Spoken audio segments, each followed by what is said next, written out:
తలసరి ఆదాయం పెరగాలి, రాష్ట్ర స్థూల ఆదాయం పెరగాలి.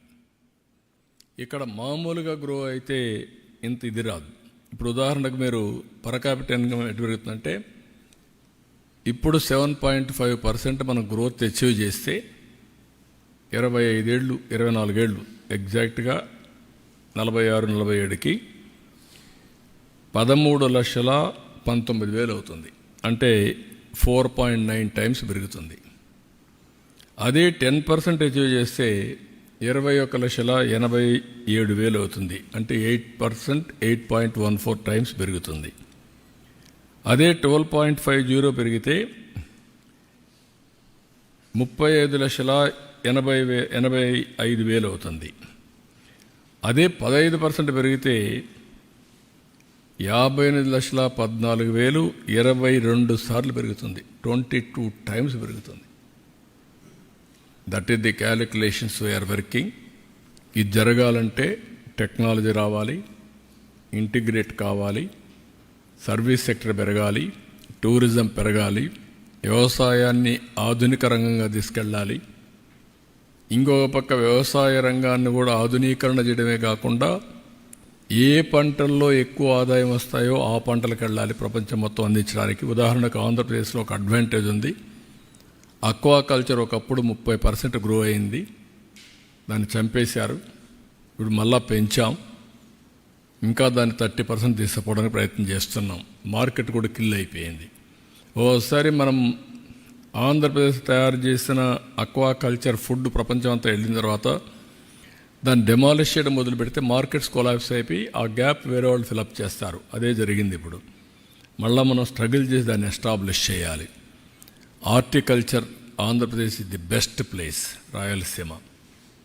ఇంకొక పక్క డైరీ, ఇంకొక పక్క పామాయిల్. యూనిలివర్ అయితే పెద్ద ఎత్తున పామాయిల్ పోయేదానికి సిద్ధంగా ఉన్నారు. ఆంధ్రప్రదేశ్ ఈజ్ మోస్ట్ సూటబుల్ పామాయిల్కి. ఈస్ట్ వెస్ట్ కృష్ణా గుంటూరు శ్రీకాకుళం నుంచి ఈ ఏరియా అంతా కూడా పామాయిల్ బాగా వస్తుంది. ఆదాయం కూడా అన్ని పంటల కంటే ఎక్కువ పంటలు వస్తున్నాయి. ఆదాయం వచ్చే పరిస్థితి వస్తుంది. కాఫీ ఇవన్నీ వస్తాయి. అందుకే నేను ఆలోచించేది ఒకటి natural farming, technology penetration. Even నేను బిల్ గేట్స్తో మాట్లాడడం ప్రధానంగా 2 విషయాలు మాట్లాడాం, అనేక విషయాలు మాట్లాడాం. ఆయన ఇన్వైట్ చేశాను నేను. మేము ఏఐ ఒక అడ్వైజరీ కౌన్సిల్ ఒకటి ఏర్పాటు చేస్తాం గవర్నమెంట్కి. ఇంకొక పక్క deep tech in all walks of life తీసుకుపోవడానికి ఆలోచిస్తున్నాం. మీరు కూడా అడ్వైజరీ ప్యానెల్లో ఒక చైర్మన్గా కానీ ఆనరీగా ఉండమని రిక్వెస్ట్ చేశాం. అతను వండుకొని అది చెప్పకుండా ఈరోజు మెడికల్ దీంట్లో చాలా గ్యాప్ ఉంది. ఆంధ్రప్రదేశ్ చేసేదానికి అవకాశాలు ఉన్నాయి. నాకు మీ మీద నమ్మకం ఉంది. ఇప్పుడు కదా అప్పట్లోనే మీరు కంప్యూటర్ తీసుకొచ్చి నాకు గవర్నమెంట్ అంతా డాష్ బోర్డ్లో చూపించేవాళ్ళు. ఇప్పుడు మనం అవన్నీ చేసేదానికి అవకాశం ఉంది. నేను కూడా హెల్ప్ చేస్తాను.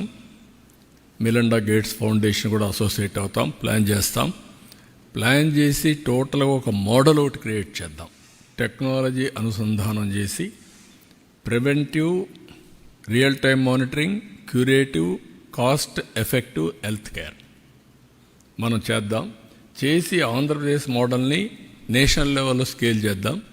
నేషనల్ లెవెల్ అయినాక అడాప్ట్ చేసుకుని ఆఫ్రికా ఈ కంట్రీస్లో కూడా ఇదే మోడల్ తీసుకుపోదాం. ఇప్పుడు ఆ కంట్రీస్లో ఈ మోడల్ తీసుకుపోవాలంటే వాళ్ళకంత కెపాసిటీ బిల్డింగ్ లేదు. ఇక్కడి నుంచి తీసుకుపోవచ్చనే పరిస్థితికి వచ్చారు. రెండోది అగ్రిటెక్. అగ్రికల్చర్లో టోటల్గా ఎండ్ టు ఎండ్ ఆ సొల్యూషన్స్ అన్ని పెట్టి డ్రోన్స్ కానీ సెటిలైట్ కానీ ఎవ్రీథింగ్ మనం ఎన్ని పెట్టి ఏం చేయాలనో చేసి అధిక దిగుబడి ఇవన్నీ చేద్దామని చెప్పి అన్నారు. ఇవి కొన్ని యాంగిల్స్లో మేము వర్కౌట్ చేసి ఫైనల్గా నా గోల్ అంతా సింగిల్ హ్యాండెడ్గా నేను ఆలోచించేది 2046-47కి 15% గ్రోత్ కంటిన్యూగా ఉంటే రిచెస్ట్ ప్లేస్ ఇన్ ఇండియా. ఇది కొంతమంది అంటారు సాధ్యమా అని. ఇక్కడ పుట్టిన పిల్లలు అమెరికాకు పోయి $1,20,000 చేస్తే ఈ 25 ఏళ్లలో ఇంకా 25 ఏళ్ళ తర్వాత కూడా మనం 42,000 నేను అడిగే 40 వాళ్ళకంటే అప్పుడు వాళ్ళు ఎక్కడే పోతారో తెలియదు. 10 లక్షలు పోతారా 20 లక్షలు పోతారో తెలియదు. అంత ఆదాయం వాళ్ళు సంపాదించబడిన 10 లక్షలు కాదు, ఇక్కడ 58 లక్షలు కోట్లకు వెళ్తారు. That is where opportunities are there. దానికి మళ్ళీ కన్సిస్టెంట్ గవర్నమెంట్ ఉండాలి. మీరు ఎప్పుడన్నా చూడండి, ఏ గవర్నమెంట్ అయితే ఇండియాలో, నేను రిక్వెస్ట్ చేస్తున్న గవర్నమెంట్ ఆఫ్ ఇండియాను కూడా కంపేర్ చేయాలి. గవర్నమెంట్స్ వచ్చిన తర్వాత 30 ఏళ్ళు అయింది ఇప్పటికీ రిఫార్మ్స్ పెట్టి. 30 ఏళ్ళు రిఫార్మ్స్లో కొన్ని రాష్ట్రాలు చాలా పాజిటివ్గా ముందుకెళ్ళిపోయినాయి, కొన్ని రాష్ట్రాలు రివర్స్ అయిపోయినాయి. నేషన్ని పుల్ డౌన్ చేస్తున్నాయి కొన్ని రాష్ట్రాలు నేషన్ని పుల్అప్ చేస్తున్నాయి. వై? అందరికీ వనరులు ఉన్నాయి, సేమ్ వాతావరణం, same policies from government of India, వాళ్ళు అమలు చేసే విధానం. అయితే డెమోక్రసీలో డిఫరెంట్ పొలిటికల్ పార్టీస్ అధికారంలోకి వచ్చాం. మనందరి ధ్యేయం ఒకటే ఉండాలి. ప్రజల్ని ఏ విధంగా ఎంపవర్ చేస్తాం, పేదరికం నుంచి ఎట్లా పైకి తీసుకొస్తాం. నేను అందుకే కొత్త పాలసీ కూడా పెట్టాను, P3, public private partnership. That is wealth creation, ఇన్ఫ్రాస్ట్రక్చర్ని ప్రొవైడ్ చేయడం. ఇప్పుడు P4, public private people's partnership, hand holding to the poor, high net worth individuals. కింద నుండే వాళ్ళని హ్యాండ్ హోల్డ్ చేసి టాప్ 10%, కింద నుండే బాటం 20% చేయగలిగితే ఆర్థిక అసమానతలు తగ్గించడం. ఫేజ్ 1 జీరో పవర్టీ, ఫేజ్ 2 ఆర్థిక అసమానతలు తగ్గించడానికి అవకాశం ఉంది. పీపుల్ యాజ్ క్యాపిటల్ మనం చేయగలిగితే వండర్ఫుల్ వర్క్ జరుగుతుంది. నేను అక్కడ కూడా చెప్పాను, population management is my top priority now. India will have advantage 2047. Afterwards India will have a disadvantage. ఆ డిసడ్వాంటేజ్ నుంచి అధిగమించాలంటే ఇప్పటి నుంచి పాపులేషన్ మేనేజ్మెంట్ చేసుకుంటే సెంచురీస్ టుగెదర్ ఇండియాస్ ఇరా, అది జరుగుతుంది. దానికి కూడా మనం వర్కౌట్ చేసుకునే అవకాశాలు ఉంటాయి. ఇవన్నీ నేను చెప్పినప్పుడు చాలామందికి స్టోరీస్గా కనపడుస్తాయి, థియరీగా కనపడుస్తుంది. హైదరాబాద్లో నేను ఇవన్నీ ఐటీ మాట్లాడితే పీసీ అంటే కూడా పోలీస్ కానిస్టేబుల్ అనే పరిస్థితి. నేను పర్సనల్ కంప్యూటర్ అంటే కాదు, పోలీస్ కానిస్టేబుల్ అనేవాళ్ళు, ఎవరికి అర్థమయ్యేది కాదు. అక్కడి నుంచి స్టార్ట్ చేసాం. Today you are seeing the change, sea change. కాబట్టి ఎప్పుడు కూడా మనం చేసిన పనులు శాశ్వతం, మనం చేసిన విషయాలు కూడా శాశ్వతంగా ఉంటాయి. నేను అందుకే జురిక్కి పోతే 600 మంది 12 కంట్రీస్ నుంచి వచ్చి, మొత్తం హాలిడే కూడా కాదు, వర్కింగ్ డే రోజున పనులను వదులుకొని వచ్చారంటే విజయవాడ కంటే బయట దేశాల్లో వీళ్ళు సెటిల్ అయ్యి వాళ్ళకు ఆ రోజు చేసిన పనుల విలువ తెలుస్తూ ఉంది. మీ వల్ల మేము పైకి వచ్చాం, వాళ్ళ లైఫ్ మారిపోయింది అనే పరిస్థితికి వచ్చారు. That is a good thing. ఇక్కడుండే వాళ్ళ జీవితాల్లో కూడా అలాంటి వెలుగులు రావాలని నా ప్రధానమైన కోరిక. 5 కోట్ల మంది జీవితాల్లో ఈ మార్పు తీసుకురావాలి. ఇది సాధ్యం. అందరూ ఐకమత్యంగా సింగిల్ హ్యాండెడ్గా ముందుకు పోతే ఇది సాధించి తీరుతాం. Is in brief. మీకు ఏమైనా డౌట్స్ ఉంటే చెప్పండి.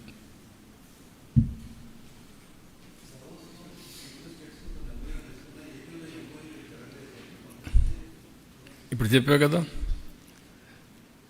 95,000 కోట్ల రూపాయలు బీపీసీఎల్ వాళ్ళే అనౌన్స్ చేసి 6 నెలల్లో డిపిఆర్ తయారు చేసి వర్క్ స్టార్ట్ చేస్తూ ఉంటారు. చాలదా మీకు?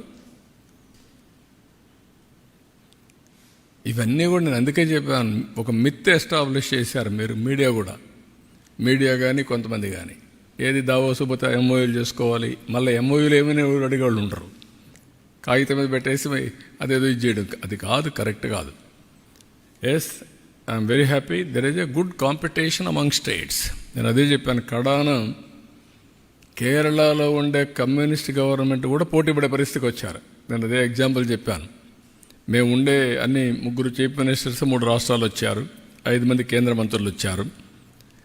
తమిళనాడు, కేరళ ఇండస్ట్రీస్ మినిస్టర్స్ వచ్చారు, యూపీ చీఫ్ సెక్రటరీ వచ్చారు. ఆ ఎగ్జాంపుల్ చెప్పాను నేను. శుభ పరిణామం ఏంటంటే కేరళ గవర్నమెంట్ కూడా వరల్డ్ వైడ్ ఇన్వెస్ట్మెంట్లకు పోటీపడే పరిస్థితికి వచ్చారు. That is a good sign. ఒకప్పుడు కేరళ నుంచి ఎప్పుడు కూడా చాలామంది విదేశాలకు పోయి ఆంటర్ప్రెనర్స్గా ఎంప్లాయీస్గా సెటిల్ అయ్యారు. First state education number 1 Kerala. Highest literacy, highest living standards కూడా, అంటే మామూలుగా లివింగ్ స్టాండర్డ్స్లో ది బెస్ట్. అక్కడికి ఆగిపోయే పరిస్థితికి వచ్చారు. ఇప్పుడు they are moving forward again. Tourism కానీ ఇవన్నీ కూడా చాలా ఎఫెక్టివ్గా చేశారు అక్కడ.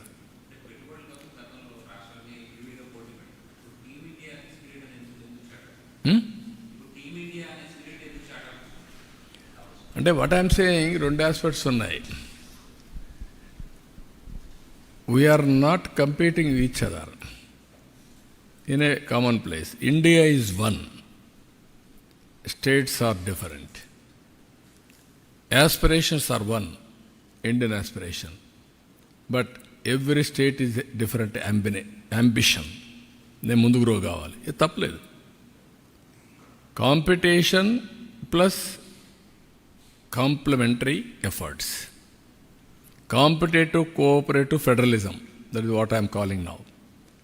కాంపీట్ చేయకపోతే నువ్వు 24 గంటలు ఏముంది అనే ఆలోచన వస్తే మంచికి చెడుకు, మెరిట్కు డిమెరిట్కు వ్యత్యాసం లేకపోతే కరెక్ట్ కాదు. మంచిని ఎక్కడున్నా నేర్చుకోవాలి, కంపీట్ చేయాలి, ముందుకెళ్ళాలి. మనందరికీ ఎందుకు ఓట్లు వేశారు? మాకు ఎందుకు మమ్మల్ని నమ్మారు? అందుకే మీకు చెప్పాను, ఒక పబ్లిక్ పాలసీ ప్రజల యొక్క జీవితాలను మారుస్తాయి, తరతరాల భవిష్యత్తుని రూపకల్పన చేస్తాయి.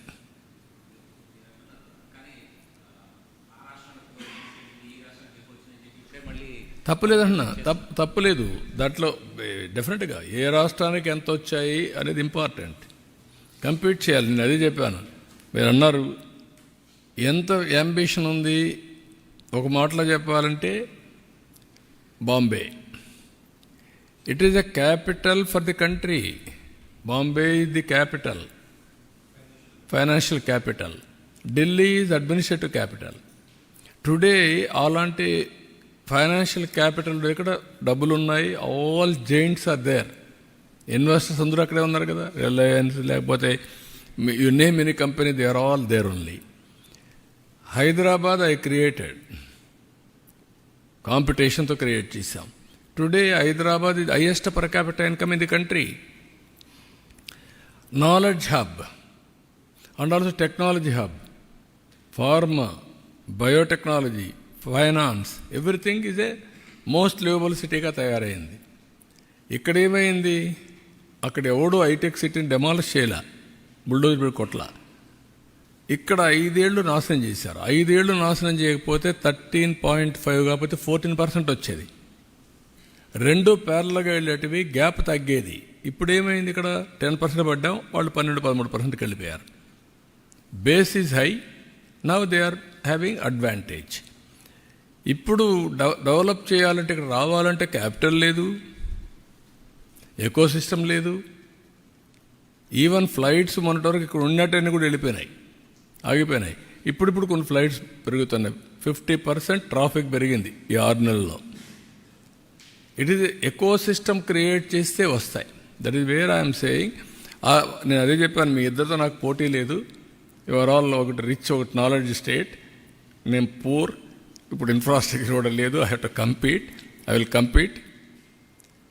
ఫడ్నవీస్ ఒక మాట అంటే, ఏఐకి మేము మహారాష్ట్ర నెంబర్ 1 అవుతామంటే కాలేవులే, నేనున్నాను, అంత ఈజీగా వదిలిపెట్టను మిమ్మల్ని. ఏఐ ఈజ్ మై యూఎస్పీ, మీది కాదు అది అని చెప్పాం. ప్రతి ఒక్క ఇంటికి ఒక ఏఐ తయారు చేస్తానని చెప్పాం. Competitive spirit, nothing wrong in it. Sir, what facilitation you have offered to the investors out there bringing to Andhra Pradesh? One question. And apart from it, what are the major sectors you have looked on to bring investors from? No, I told you very clearly, speed of doing business is my specialty. ఒకప్పుడు is of doing business, now I have changed my gear to speed of doing business. Andhra Pradesh is having an advantage of green energy, green hydrogen hub for the country, for the global community. Agriculture is another area. Port-led economy is another area. Telangana is asking me dry port. Yes, we are prepared, we will work together. అదే సమయంలో ఫడ్నవీస్ ఉండి inland water ways కూడా establish చేద్దాం. Establish చేస్తే మాకు కాకినాడ పోర్టుకి dryland port ద్వారా commodity తీసుకొచ్చి మా మహారాష్ట్ర నుంచి మాది తెలంగాణ రెండు కూడా వచ్చి మేము కాకినాడకు వస్తాం. ఆ పోర్ట్లో మేము కూడా వర్కౌట్ చేస్తాం. We are doing some homework, will come back to you అన్నారు. అంటే ఇంటర్లాక్ స్టేట్స్ అన్నీ కూడా మన రాష్ట్రం పైన ఆధారపడుతున్నాయి. తెలంగాణ, బెంగళూరు, మహారాష్ట్ర పార్ట్, ఇటు ఛత్తీస్గఢ్, అటు ఒరిస్సా, ఇలాంటివన్నీ కూడా మన మీద ఆధారపడే పరిస్థితి వస్తుంది. Future is for sea cargo. సముద్రం పైన మనం ఉత్పత్తి చేసిన ఉత్పత్తుల్ని ప్రపంచానికి పంపించాలంటే ఆంధ్రప్రదేశ్ ఇది ది బెస్ట్ ప్లేస్ లాజిస్టిక్స్లో. సో దిస్ ఆర్ ఆల్ ఏ అడ్వాంటేజెస్ మనకు ఉన్నాయో అడ్వాంటేజ్ ఇప్పుడు. అందుకనే మిత్తలు కూడా స్టీల్ పెట్టాడంటే ఇక్కడి నుంచి is going to export globally. Oil refinery ఇక్కడ వచ్చిందంటే that is the reason. Sir, Center has been quite keen to support Andhra Pradesh. You met Nirmala Sitharaman Garu as well. So, union budget is coming. So, what's your expectation from the center on that part? They are doing their best. At the same time, ఎవరు కూడా ఒక level వరకు 29 రాష్ట్రాల్లో ఉండే అందరికీ ఒక level వరకు help చేస్తారు. మన ఓన్గా మనం నిలబడకపోతే లాంగ్ టర్మ్లో ఎవరు సస్టైన్ కారు. అది ప్రజలు కూడా గుర్తుపెట్టుకోవాలి. మనం కష్టపడాలి, మనం నిలదొక్కోవాలి, వాళ్ళు ఇచ్చే సహకారాన్ని మనం తీసుకోవాలి. మనం కూడా బాధ్యతగా ప్రవర్తించి మనం నిలదొక్కొని ముందుకు పోవాల్సిన అవసరం ఉంది. That is where I'm promoting, I'm working. ఇప్పటికి ఎక్కువ నెంబర్ ఆఫ్ టైమ్స్ ఎవరైనా గెలిచారంటే ఫైనాన్స్ మినిస్టర్నే గెలిచాను నేను. ఎందుకంటే వీ నీడ్ ఆక్సిజన్. ఆక్సిజన్ లేకపోతే మనం ప్రాణం ఆగిపోయే పరిస్థితికి వచ్చాం. We are able to run all those things. ఇంకా నేను ఇచ్చిన హామీలు ఉన్నాయి, సూపర్ 6 ఉన్నాయి, అన్నీ ఉన్నాయి.